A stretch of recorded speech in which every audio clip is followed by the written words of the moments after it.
audience that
Hello, everybody, and welcome to Economics Monday on the IBM TV network.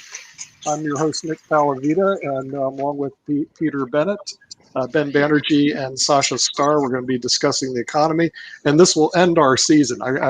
Peter told me, remind me to say that, until September the 20th, because I'm going to be in Switzerland visiting Ben. Well, not this Saturday, but next Saturday. So anyway, yeah, this will be our last one. We will be joined on the half hour by the Honorable David M. Walker, the former Comptroller General of the United States of America. He did email me. He's said, I'll be here. And so we know that David will be discussing the America 2040, still a superpower.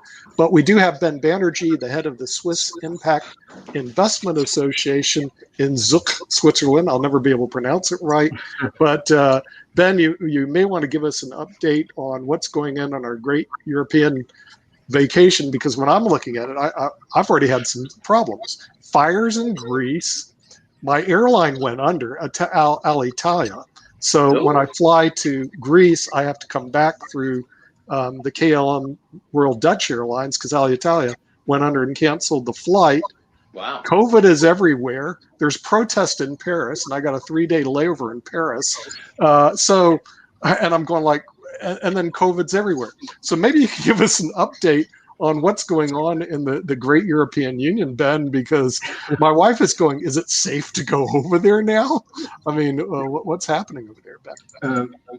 I mean, there are a couple of really good, because I myself was traveling. I came back yesterday evening from France. The rules and regulations are changing on day-to-day basis. For example, even now to go to a normal cafeteria or a restaurant, you need your COVID certificate always with you. So we have that on our phones. I think in US also you must be having the same thing. So yeah, well, and the fire in Greece and the flood in Germany. Oh, so flood in I would Germany. say I forgot welcome. that. I'm not going to Germany, but right, flood in Germany. Yeah. No, but the flood is in Germany, Netherlands, Belgium. It has affected nearly the whole of West Europe. So I would say these are really a wake-up call for the climate change and the environmental damage we are facing here. So, and today also the report of the IPCC came out, which is quite negative. So yeah, so I thought today one of the topic was the greatest security threat to America, and I would say this is one of the most important one.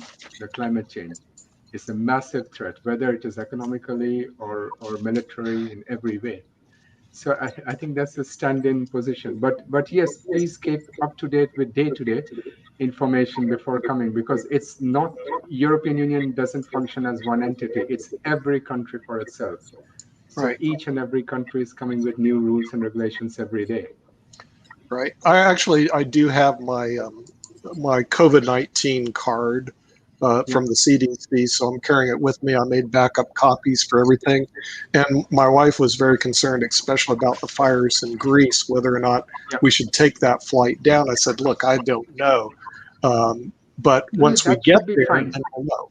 Pardon? That should be fine. The fires have not, to my knowledge, have not reached any major city or the airports or something. Right. And for the COVID, what I would advise you, I don't know if you guys have this COVID certificate on your phone. It Um, looks something like this. yeah. I We could take all I have could it. take a picture of it. I got a hard copy. So It's I generally on the in Europe, they always look at this on the phone, and really they have a reader which tells them whether it is real and whether it's green. okay. So this software you may have to download and install on your computer. By the way, you just gave me some good advice. I'll have to go check the CDC whether or not they actually have it, so I can put it on the phone. Yeah, But yeah, it's on Apple Store or the Android Store. You can find it everywhere. It's called COVID certificate, okay, and then CDC should give you a code with which you have to register, okay, all right. and they are Now, now, but everywhere here. I don't want to interrupt, but I have a really interesting question for Ben, at least a question, and I'd preface it. But Nick, are you finished with your travel information? I don't want to. My travel plans. I'm going to go visit Ben. What are you talking about? We're Yeah, gonna no, I just have a meant, good dinner. did Ben have to tell you anything else that's critically important about the travel plans or no? No, I think we're good for right now. Okay, so let me raise a controversial subject because, look, I believe I'm agnostic on climate change. I am not convinced 100%, and I lean towards it. And I've looked at the data, but first, so let me preface this with a few points. First of all, I went on a tour of Glacier Bay in Alaska, maybe 2 or 3 years ago. I don't know, and the park ranger on the ship said, where we are sailing now, we would have been under a mile of ice 300 years ago. A mile of ice in Glacier Bay. So he said it's been melting for 300 years now. That's way before the Industrial Revolution. So that's the first point. The second thing is climate's always changed. Third of all, the amounts that it's changed, they're talking about a degree, a quarter degree. I mean, again, climate's always changed, but also, they I don't, I probably is warming. The world is probably warming because I've seen it kind of exponential growth, in some of the data. But then other people argue, oh, it's, measurements and stuff. The last point I'd make is when people say, oh, it's a weather event due to that drives me crazy. And maybe I'm wrong, but it's like, oh, we had big hurricanes this year. They don't mention that in the United States for the last few years. We've had almost no hurricanes. But then when we have a big hurricane season, climate change, the world is ending, oh, rainstorms. The world has always had this event. I mean, the world has always had floods and rainstorms and droughts, and it's an ever-changing climate. And one last thing I have to throw in, and then you can answer it all. And look, my weatherman can't get the weather right tomorrow. I mean, I'll give you a perfect example. On Saturday, my wife said there's 0% chance of rain on Sunday, and I said no, it's 100% because I watered the grass. Guess what happens? It rains overnight. It rains a little bit in the morning. They can't get it right 24 hours in advance. So, with all those factors, that's why I'm agnostic because and I think it probably is warming, and it could be partly man-made, but I think there's a lot of uncertainty here. What do you think, Ben? I think there is absolutely no uncertainty on this point. The temperatures that are being measured, especially, for example, in Netherlands, the summer this year, it has never been that warm. In Scandinavia, I travel very often to Scandinavia, the glaciers, it has never, ever been that warm, never in any recorded history.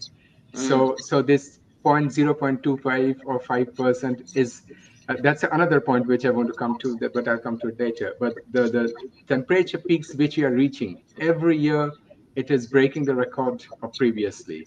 So and these are breaking all recorded amounts. So, Even in by the how much? poles, By how even in much? the poles where the temperatures have never been above zero, there the temperatures are being recorded at plus 30, plus 35. Never ever Oh, recorded. so that's big differences. These are huge differences, and Okay. these have never ever been recorded. And when we are speaking about the average, that's which confuses people, is that when we speak about the global average change of 1.5 degrees or something, I just add, I remember one thing about statistics. I think Nick must be a statistics specialist, where it says if your head is in an oven or in a furnace and your feet is in a freezer, you're on average quite comfortable. And That's unfortunately, that is what statistics is about. true. So the changes which are taking the average global change may seem to be 0.5% or 1%, whatever. But the impact on the ground level, for example, in Canada, temperature has crossed 50 in places. In India, temperature is crossing 50. These have never, ever been like that. So if Okay, so somebody it's tells on you the north and the south of the hemisphere. Both sides seem to be both warming sides up are now. hitting, also You're very the convincing. Okay, that's no, interesting. these data are all there because we work with 24 universities who are uh, you must be, Nick must have told you I'm in the board also of CLC, the Climate Leadership Coalition. So we have 24 universities working doing research all over, and especially now we have the data access from NASA and from ESA, who have not only the data of today, but they have the data of the past many decades. It's quite horrible what's going on. If you look at the drought region, where the agriculture, the desertification of Africa, more and more, it's hundreds of kilometers of land That's is been happening becoming for a long desert. time too, though. That's been happening. Yes and no, but never in such a short time span. Right. Yeah. It has, It's getting yeah, so you're saying it's accelerating. it Is is it accelerating. accelerating the warming? Yes, it is accelerating very fast. And the impacts, I mean, the floods we have now in Germany or in West Europe, it has never been expected. Because these are very modern and very advanced countries. So I am from Netherlands. We have one of the world's most advanced water security system against water. Even we were not prepared. Even Netherlands was not prepared for this extent.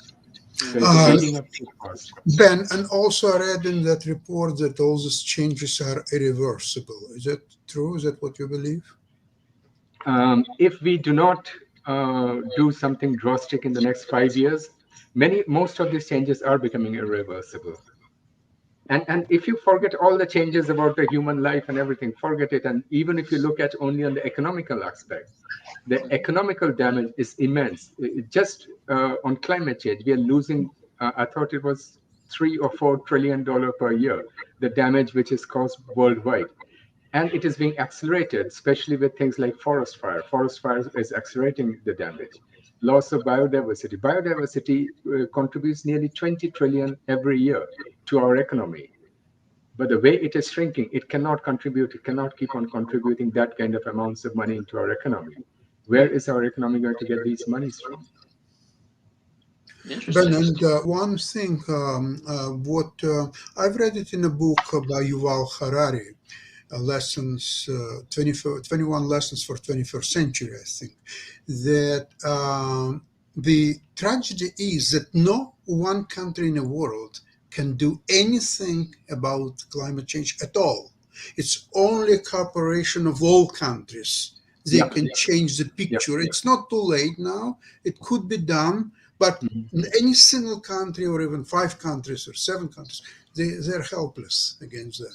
Very true, but I would say in this case, if you look at the big players, the biggest players are China alone is more than one quarter of the world's Mhm. production. Then you have EU, US, India. I think if you take the four big guys and combine them, you already make a considerable impact because you also have to look at per person production. So each American produces nearly double to 4 times of CO2 than each Chinese, which in fact is still 8 or 10 times more than each Indian, which again is many times more than each African.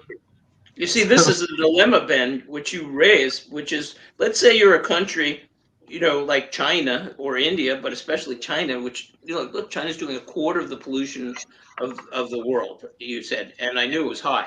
So, but they have the argument, look, we're just developing, and and in other places, I read recently, I think 30% of people in the world don't even have heating fuel to cook with.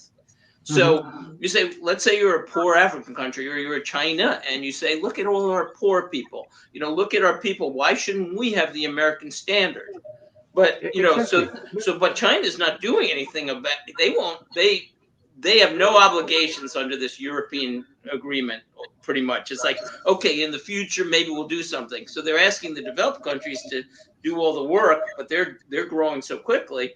But Mhm. so the problem is probably not going to get solved at this pace. I No, mean, because I don't know what's India no, doing, by no, the way? Are they you're very.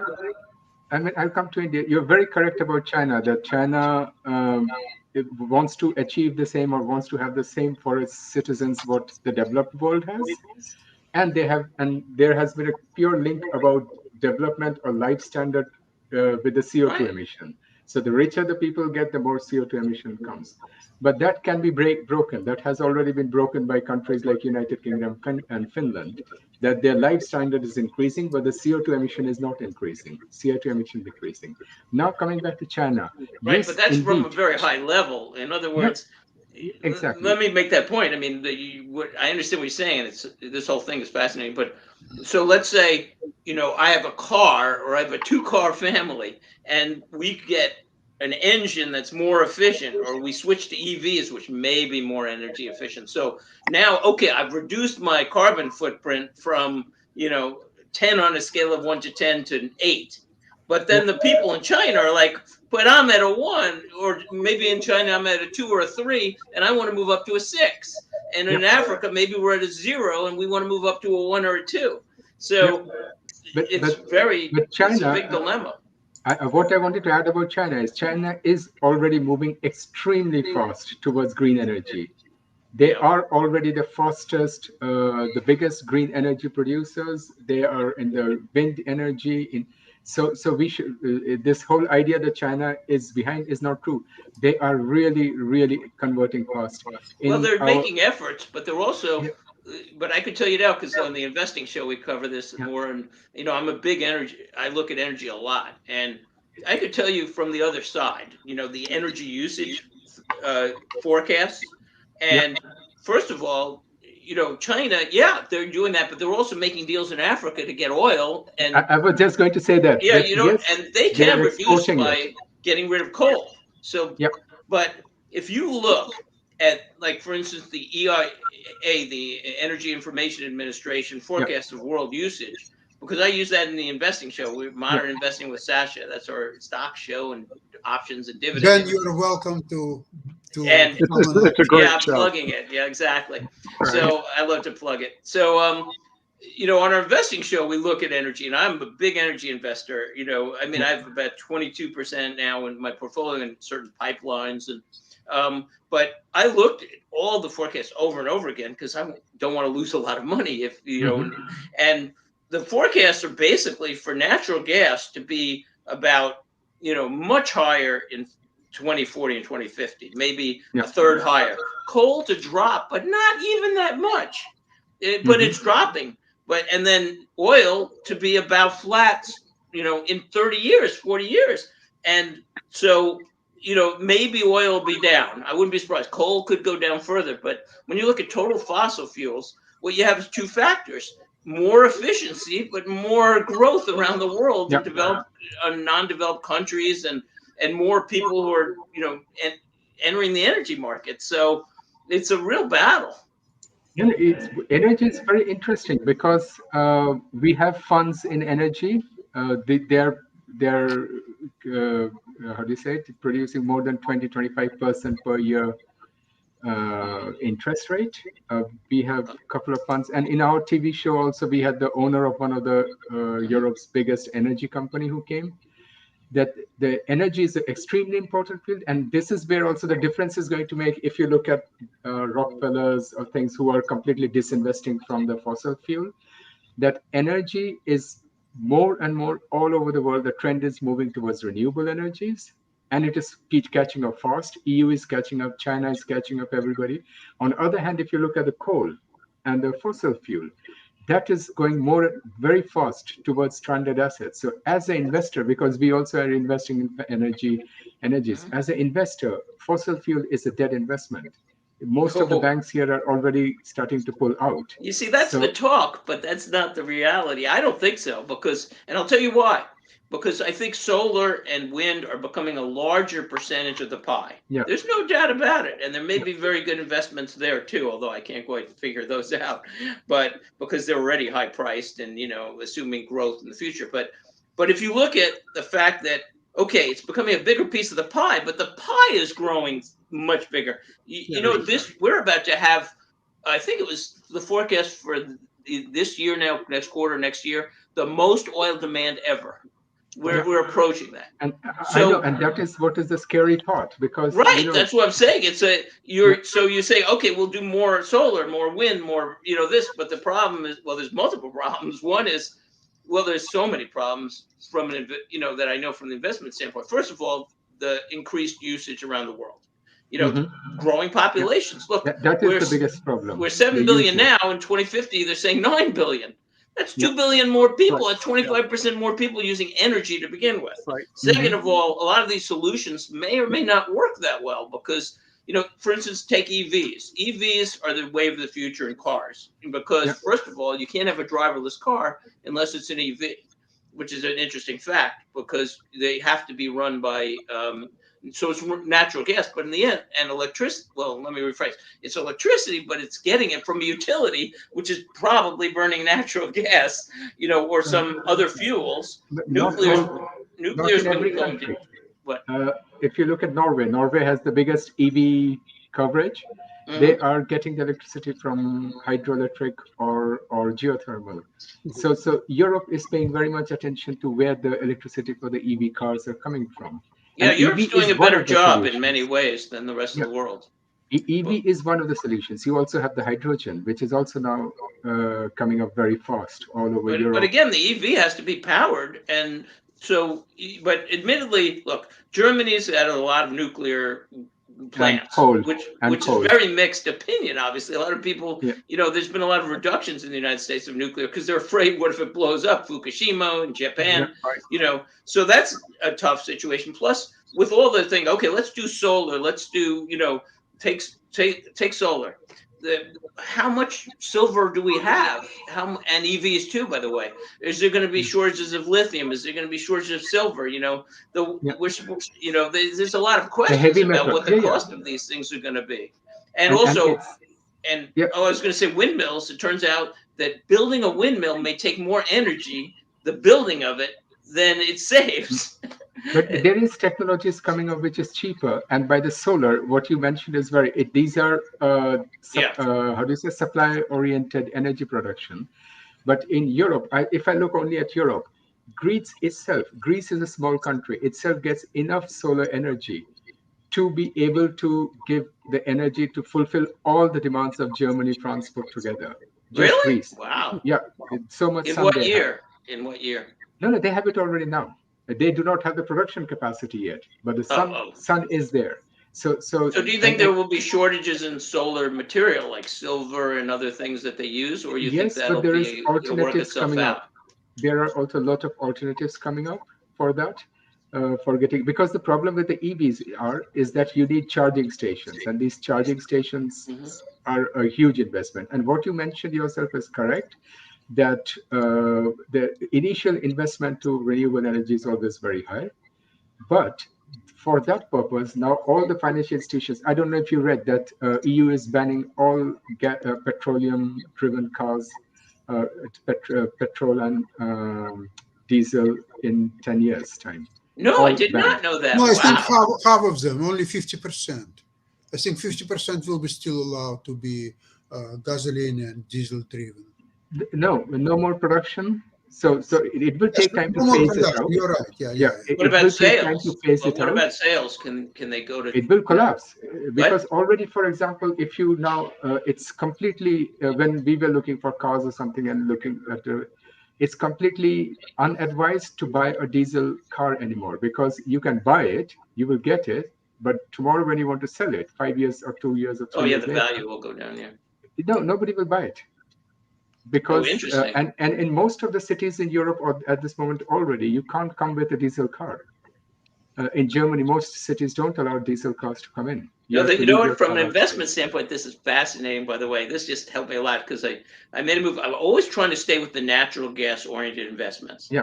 because I feel, and I'm always nervous about it. Like EPD, I'm not going to talk a lot about it on this show, but I just got out of it because I had too much energy. I was like 25%, 26% energy. But the thing that made me nervous is they do a lot of exporting of natural gas liquids, which correlate with oil prices. So you go, forget it. I just want natural gas because they can't get rid of natural gas because you can't run everything on solar, and it is the cleanest fuel other and safest fuel other than solar. Okay, So it has a future, I think, a bright future. But oil is really shaky. What you said is very shaky. We're going to bring in now the Honorable David M. Walker, who's the former Comptroller General of the United States and author of America 2040, Still a Superpower. So let's welcome the Honorable David M. Walker to the show. Thank you for joining us, David. We were talking about the greatest threats to America, and Ben Banerjee, who's with the Swiss Impact Investment Association, said, how about this one to be a big problem? Our climate and our climate change.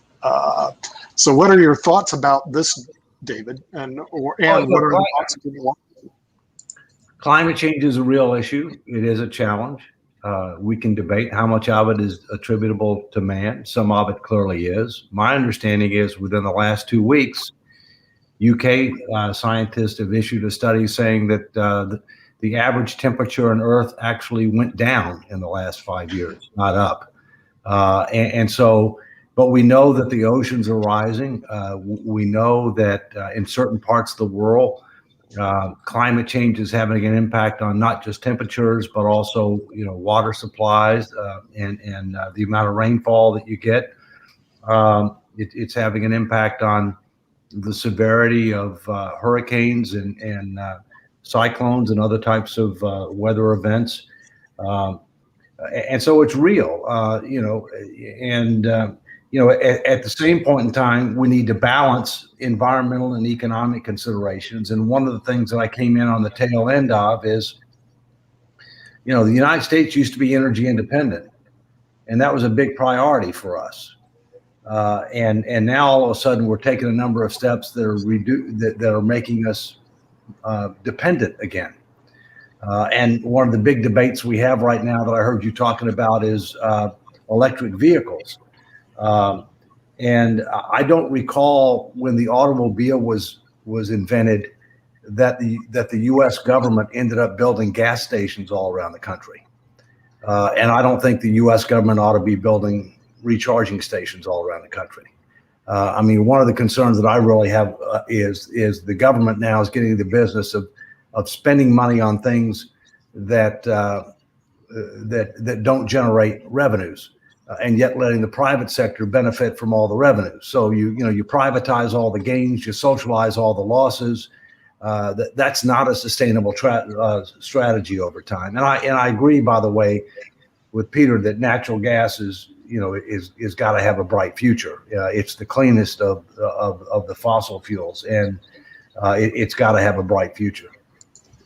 Well, what you said though is very interesting, especially for companies like Tesla.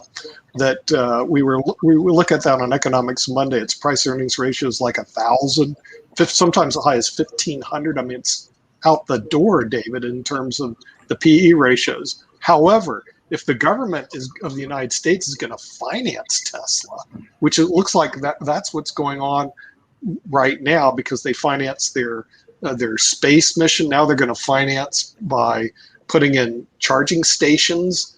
Then all of a sudden Tesla as a stock looks pretty good, but only it's because the government's pumping money into Tesla. So what are your thoughts about that? And you also have to figure out where does the electricity, how is it generated?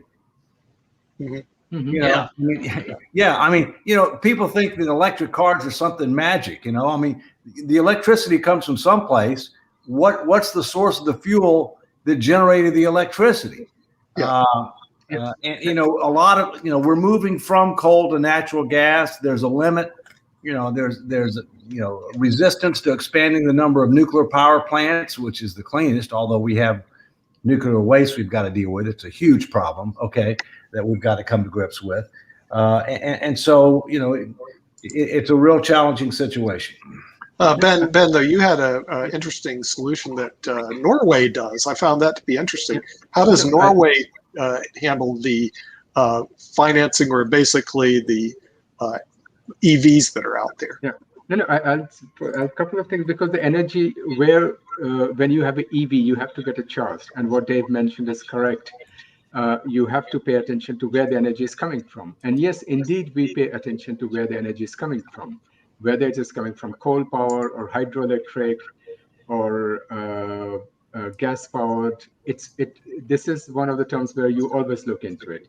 Secondly, if we are talking about why the government is paying, I don't know the US, whether the government is paying for the infrastructure or not. And even if they are paying it, my question would be, shouldn't you be asking, instead of saying why the government is paying money to put the EVs power station, another question which people very often forget is that how much money the government has been spending, and this is not only for US, for the whole world, as subsidies to the petrol. This subsidy is far beyond the total subsidy that the global governments are doing at this moment on alternative energy production is about 40 billion. 45 or 40, I'm not 100% sure of the exact number. But the amount that the governments are subsidizing on petrol is more than 900 billion. So I would say that people should start considering also these hidden subsidies which are in the petroleum industry, if I the have a government just counterpoint has to to cut that, it Ben. out. Ben, I'd like to. I have a question too, which is related Yeah, to this. no, I just wanted to finish with the third point, Oh, sure. is Go that ahead. the when we are talking about the CO2 emission, when we use coal or petrol, this CO2 emission is also causing a lot of damage, whether it's environmental, whether it's biodiversity. So we have to look into all this. And what Nick, you mentioned about Norway, what Norway is doing is that it is using hydroelectric mainly for the infrastructure to charge the cars or to produce the electricity. So most of the time, if you drive to Norway, but it's not only for Norway, it's also for Switzerland and most of the European countries. When you go to a car charging where you charge your car, it generally says with a stamp where the electricity is coming from and how it is produced. And I there are get. different sources. I guess I have 3 points. One, I mean, again, I'm not against what you're saying, Ben, because I am concerned about global warming. As a matter of fact, I was thinking about maybe getting a place down in Florida at one point, just dreaming of it, and then I realized that the place I wanted in the Miami area was, prone to flooding, and I'm going, this doesn't seem like a good investment because I could lose it in 20 years. Miami Beach, particularly, is sinking, by the way, and it was built on sand to begin with. So, but there could be a huge water problem in Miami, and there's a lot of issues there. But um, so, first of all, I throw in there, I mean, these Norwegian countries have an advantage in terms of hydroelectric and geothermal. Not a lot of the world cannot do that. You need rivers and you need, to have access to the core of the earth in cold climate, to do this. And so that's not realistic. But my second point is, and again, I'm not opposed to what you're saying, Ben, because I am concerned about it. But when they say they're giving so much subsidies to oil and gas, my understanding is a lot of that is just what they do to every business. In other words, if Amazon goes out and buys, trucks, or Costco opens up 2 stores and they spend money, they get to depreciate it and they get to, use as an expense. Mhm, Businesses, even if I buy a computer, I can write it off because it's an expense. So a lot of that money that they're saying, oh, they're subsidizing it. No, they're giving what any business is. A petroleum company goes out, buys land, puts in an oil rig. They get to depreciate the oil rig over time or expense it, and they get to depreciate the land over time because they're using up the minerals. So, mhm, but I don't know if that's really such a valid point, but I'm not opposed to, maybe subsidizing the EVs if there's a climate issue. It becomes a social good, like Adam mhm. Smith said, where, maybe we need to protect the environment and we should be investing in it. Again, Mhm. I'm again a little agnostic based on what you Yeah, just said, David, that the English study just showed, 5 years is down, but so maybe it's but just areas. But I but tend to agree with you, Ben. I tend to yeah, agree that it's warming up. So here's my thanks. question: Do you know, is carbon sequestration? It's an interesting topic. I'm not an expert on it, and I thought you might know more. It's basically companies taking the carbon from fossil fuels and segregating it, and you can probably explain this better. And then they put it under the ground or something. And I do know TRP, one of my investments, is now doing a big project with Pembina Pipeline, another Canadian company, where they're doing carbon sequestration. So is that a valid solution? Can it help? Is it unaffordable? What can you tell us about that?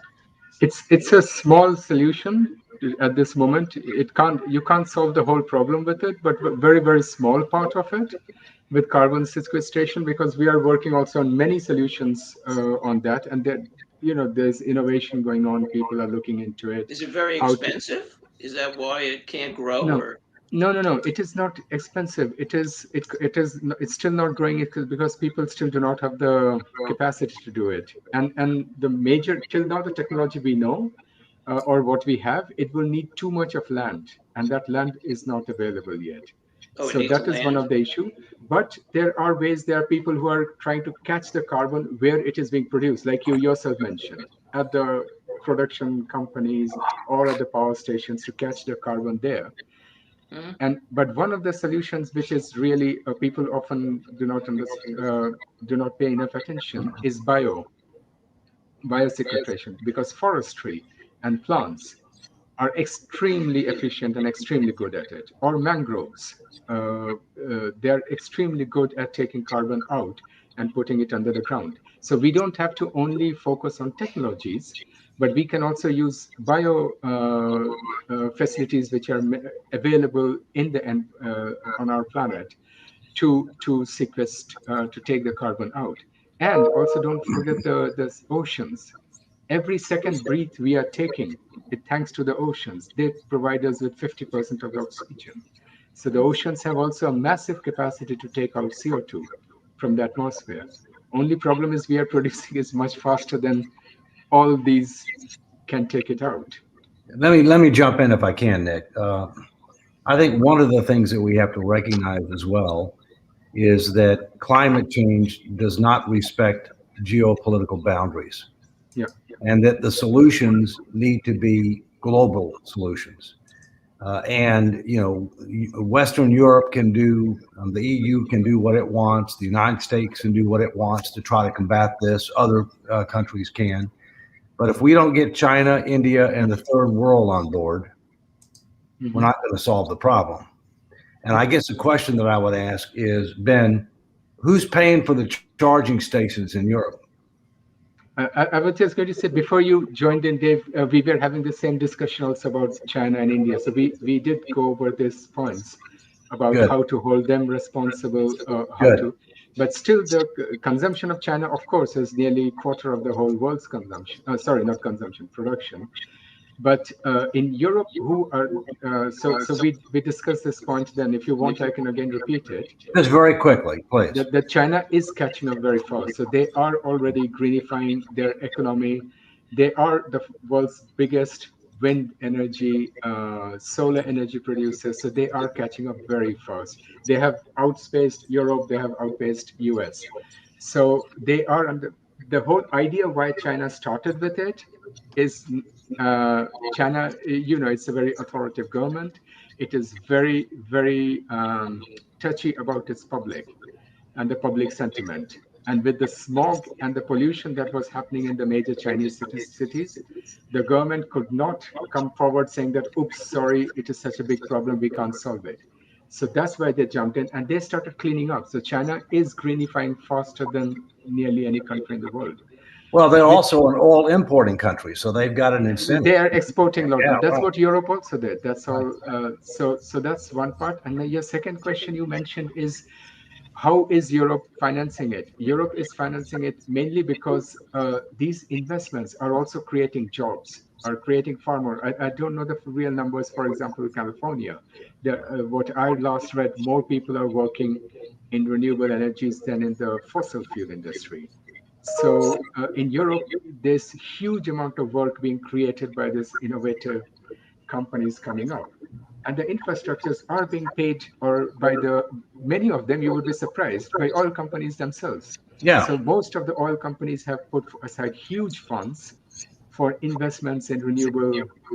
as they They should. See, that's Yeah, the private sector. They make the investment, they're gonna get the gain, yeah, right? What I have a exactly. problem with is the government, building all these things, and the private sector gets all the gain. Yeah. No, in Europe, the private sector is very, very strongly doing it, is pushing for it. So in CLC, where I'm on the board, it's the biggest business organization of Europe, with all the major European companies are members of us, and they are really pushing it. So the companies are pushing it. Thank you. Yeah, but it is a big problem that the private industry is actually being funded by government over here in terms of that. But Ben, it sounds to me that China actually has, an incentive to slow. In other words, not have carbon emission growth because basically they don't have any oil. So they're looking really to move toward EVs over there because it actually makes sense for them to do that. But what about the United States and other countries? Why would a country be incentivized to solve, which is really a global problem? In other words, why do we care that we pollute here in the U.S. and it affects people worldwide? Because it'll hurt our economy if we have to switch over to renewable energies. How do you incentivize people to say, okay, let's go to renewable energy? How do you do that? It's because the economical damages U.S. is now facing, if with the climate change, but also if it does not catch up, if it does not convert. Like, for example, U.S., one of the biggest sales you have is your car industry. But Right. if tomorrow China says we are not buying any car which are fossil fueled, or EU says we are not buying any cars which are fossil fueled, U.S. car industry has a problem. So because US is a very, very powerful exporting country, and so it has to fulfill the regulations that are being put into places and all around the world. So to be able, okay, I may be a bit biased, but I sincerely believe in the world of innovation and technology, US leads the world. It always has the last, I think, many decades. So, and US is also the alternative energy, the renewable energy. US is leading. I don't know if you're aware of it, but the US is really leading the world. Most of the technologies we are talking about Tesla. It's a US company. Most of the technologies we in Europe are using, or in China, or everywhere we are using, is often coming out of US. Mhm. So US has already made the transformation. Only it hasn't reached the political level yet, but on the ground level, US is changing very fast. By the way, speaking about auto industry, don't forget that the Ford and General Motors are heavily moving into electric vehicles and Yeah. trucks production. And I think Tesla will be a drop of water in the ocean of General Motors and Ford's electric vehicle coming in. And that Sure. obviously will develop the US export market because Yeah. this cars will do everywhere else in Europe, in China, everywhere people will buy these cars. So don't forget about its main bread and butter US industries. The companies Exactly. are moving into electric Yeah, vehicles. exactly. Well, the other way that you can incent it is through the price of gasoline. I mean, frankly, most Americans don't realize that we pay a fraction of the cost for a liter or a gallon of gasoline that Europe and other parts of the world do. And that's another way that you can end up encouraging it. But I will tell you this: I have a Porsche 911S, and it is a gas-consuming vehicle. And somebody asked me, why didn't I buy one of the new Taycans, which are very quick and whatever else, but they're electric? I like to hear my sports car. Yeah. my ex-wife says the same. she also likes the manual. She still doesn't like an automatic car. She likes the manuals where Mine's she has the power. PDK. Mine's automatic with PDK, which is what race cars are. Yeah. I have an Avalon hybrid that gets 40 miles to the gallon. I like not paying for your gas. So, My other car's like that. I have my other car's like that, but it's not. Really? It's a BMW. No, it's a Mini Cooper. Yeah, it's not fun to drive. amazing. It doesn't have fun to drive. But what I do is I take my gas savings and I buy Exxon stock with it. So, what can I tell you? I have a boring Mercedes. I can't hear the engine. It's so quiet. It's very comfortable car. And what I like about Mercedes is that you have to service it only once a year. So Yeah, I never same had with car. mine. Just Right. once a year. I love about that. 40 minutes and you're back to drive. That's And, really fantastic. and I think you all can guess which car I have, and it doesn't even need servicing. Doesn't need servicing. It's a Tesla. A Tesla, right? David, what is Washington D.C. doing about? Or are they doing anything with climate change and politics? Since I know you live in the big tower of power, do we have a consensus or a plan? Because I know you wrote the book America 2040, which I really like, still a superpower. But my question is there any plan when it comes to how we're addressing climate? And even further, can those people even get along on the Hill right now to make any plan at all in Washington, D.C.? There's not a consensus right now. I mean, right now, when you look in Washington, we've got a big bipartisan infrastructure bill. It's about $1 trillion. In my view, it's going to pass. There was a little bump in the road when it turned out when the Congressional Budget Office scored it. It said it was going to add to the deficit about $250 billion over a number of years, rather than fully paying for itself. But the next debate is going to be is a partisan debate, highly partisan debate, about a $3.5 trillion bill that includes a number of proposed investments in quote unquote human infrastructure, environmental infrastructure, et cetera. And there is no consensus on that. This first bill is dealing with traditional infrastructure, roads, bridges, airports, dams, waterways, ports, but also broadband. It also gets into broadband, which is to try to deal with some of the parts of the country that aren't sufficiently connected to the internet. But the next one, I think, it's doubtful that it will pass because, it is a huge expansion. In many ways, a huge expansion of mandatory spending, which is already over 70% of spending. Mm-hmm. Yeah, in your book, you were saying that one of the biggest threats to the United States not maintaining its superpower status is the debt to GDP ratio. Haven't we already exceeded that? Isn't the U.S. on track to be, in other words, forget climate change? Aren't we on at least for right now, sorry, Ben, but isn't the United States on track to have basically a big economic crash if we continue spending money with no end in sight by putting it on the U.S. credit card? We are near passing the all-time limit of debt to GDP, which was established at the end of World War II, but we got something for that. I mean, we defeated the Axis powers, we saved the free world, we avoided attack on continental United States, and after World War II, we invested in traditional infrastructure, we invested in human infrastructure via the GI Bill, we restored fiscal responsibility, we grew the economy, including investing in defeated powers and promoting global trade.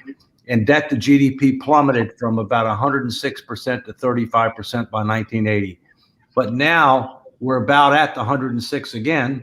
But unlike the end of World War II, we're going up rather than going down. And so the two things that we have to focus on is debt to GDP and interest as a percentage of the budget.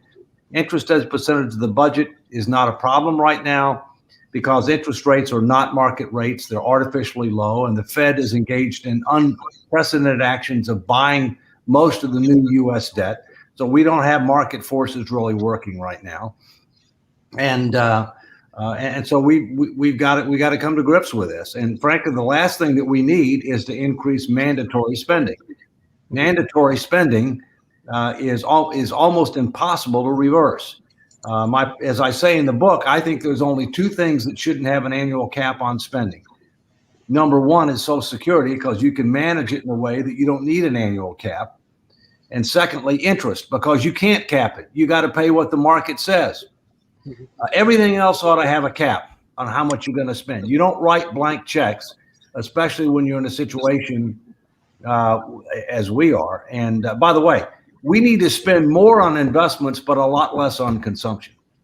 David, my forecast is for zero interest rates in about 7 years, 8 years, roughly. And that's why that part of it I'm not worried about, because look, we have negative interest rates around the world. they do yield curve control. Basically, the Fed can step in like they did for 11 years during World War II, and Japan did in 2016, and they say any amount of money, any yield over a certain amount, like let's say they said any yield over 2%, we'll just buy the bonds ourselves. So, but there's distortions in the economy that I'm concerned Right. with. But the Right. Republicans for years have been arguing inflation, inflation, inflation. And I think it's a weak argument because it hasn't happened for 40 years and interest rates of debt has been going up and interest rates have been going down. It's when you hit zero that they're going to be the biggest distortions because basically you're going to have almost no growth. So that's the bottom line. No growth. With no growth, right. Less opportunity, increased gaps between the haves and the have-nots. Absolutely. I think the issue is economic growth, the lack of economic growth, and what the implications are of that. But yet the Republican Party for 40 years and even now is arguing, oh, big inflation. And I think we're going to have some energy inflation in the next 6 months, housing inflation. You're always going to get when interest rates are dropping. Yeah. But other things, technology is deflationary, demographics are deflationary. We have a lot of deflationary factors. So I think that in a lot of ways, the Republican argument, I wish they'd switch, their argument and start saying it's not inflation. It's the fact that we're never going to have high interest rates and people are not going to make any more money because it's stagnation. Yeah, exactly. Stagnation. Yeah. David, I have a question about the infrastructure bill. Remember that at the beginning of the 50s, United States was ahead of anybody else in the world in the railway business. All the passengers and everything, freight industry, everything was moving by rails. Now, in the 50s, when U.S. started to build interstate, and then the airport, so people, at least passengers, start to get away from railway to car travel and the airway travel. So essentially today, there is only one company, Amtrak, that still carries passengers traffic, and all other companies was long closed long time ago. The freight is still doing really well. So we don't worry about that part. However, now by charging creating this charge. Creating what? I lost you. Sasha, you're on mute, Sasha. You muted. You muted, Sasha. Oh, your connection got lost, Sasha. You're muted. Well, let me just mention something while he's trying to reconnect. Okay. The United States crosses a continent. So we've got a lot of territory that we have to cover, all right? When you can fly in a fraction of the time for about the same or less cost that it would cost to go up by rail, that's one of the reasons. The other thing is the United States does not have high-speed rail. Right. It's a bad joke. We have something called the Acela, which is supposed to be our high-speed rail. And to tell you how slow it is, there are some parts between New York City and Stamford, Connecticut that I can run faster than the train goes. No. Not because I'm the world's fastest human. Not everybody is a good runner like you. Because we're trying to run commuter rail, interstate rail, freight rail on too few tracks, over extremely old bridges, and inadequate infrastructure. So there's more that we need to do on rail, especially with regard to, let's say, for example, Washington to Boston, the West Coast. There are certain parts where I think you could get a lot more rail traffic if we had truly high-speed rail, as in other parts of the world. But Dave, can I ask you a question? Maybe it's a pure academic question, but in Europe, in the EU, the EU bank or the central bank has been buying all the EU debts in the last, I think, couple of years. They are spending something, they're buying like 80 billion, something like that per month. All the junk bond of Italy and Portugal, and I mean, EU central bank is buying and buying and buying, and is pumping money into the market. It's going on since a couple of years. and everybody expected inflation, but somehow the inflation is not coming. What is your theory about that? Why isn't no inflation happening while the central bank is flooding the market with money? Well, part of it is do you have full employment yet? Do you have full employment in Europe? No. Yeah, and also I did a few points to that. One, first of all, number one, your point is there's no inflation, but what is inflation relative to interest rates? In other words, Oh, yeah. if you have 10% interest rates and you have 5% inflation, then you can make money on your money. But if you have zero or negative interest rates, if you have 2% inflation, which is where I think the world is heading, in the United States, where we'll have some inflation, but interest rates are zero, and when stocks absorb that fact, then they won't go up either, because they'll account for, okay, I'll take even lower yields on stocks because I'm accepting the fact that we're at zero rates. But I'm guessing inflation in Europe is higher than zero. It's just relative. Yeah. So look, if you're 60 years old and retiring, or 30 years old and trying to buy a house, either way you get hammered, because if you're 60 and you retire and maybe on a pension and or fixed amount of money, and then it eats away at just 2%, but you can't earn that 2%, or let's say it earns 3 and you get 1. Now you're losing 2% of your power every year, which really hurts the whole society, by the way, because now you have less people who could consume and they have to tighten up their budget. And for the 30-year-old, because interest rates go down, they can afford more. Housing prices keep going up. So you get inflation in housing, maybe inflation in energy, probably inflation in energy, and maybe a few other things. But overall, the inflation isn't massive because you're comparing to zero or negative. Current policy penalizes savers. Yeah. And Europe definitely. And encourages borrowers. Right. Or you better invest in the market. And we're going to have to wind down now. I want to thank our special guest, the Honorable David M. Walker, the former Comptroller General of the United States. Thank you. Also, Ben Banerjee, the president of the Swiss Impact Investment Association in Zug, Switzerland. We're going to resume our programming on September 20th because I'm going over to Switzerland to visit Ben. And I'm going to be in Switzerland, Italy, and Paris, and Athens. So I'm going to be hanging out with him this month. Well, thanks Sasha Starr from Canada, Modern Investing with Sasha and Peter Bennett. Yeah, I should be there on Wednesday. I had an $800,000 problem come up, so I had to beam off. Sorry about last Wednesday, but I should be there. And the Honorable David M. Walker, we're going to resume on September 20th. Okay. Economics Monday. I want to thank our listeners around the world. Very hot topic that we discussed today, which of course is climate change, and of course climate change in politics. And we'll see you on our second season, our fall season on modern investing. But we'd like to thank our viewers around the world for listening, and we will see you next time. Thank you.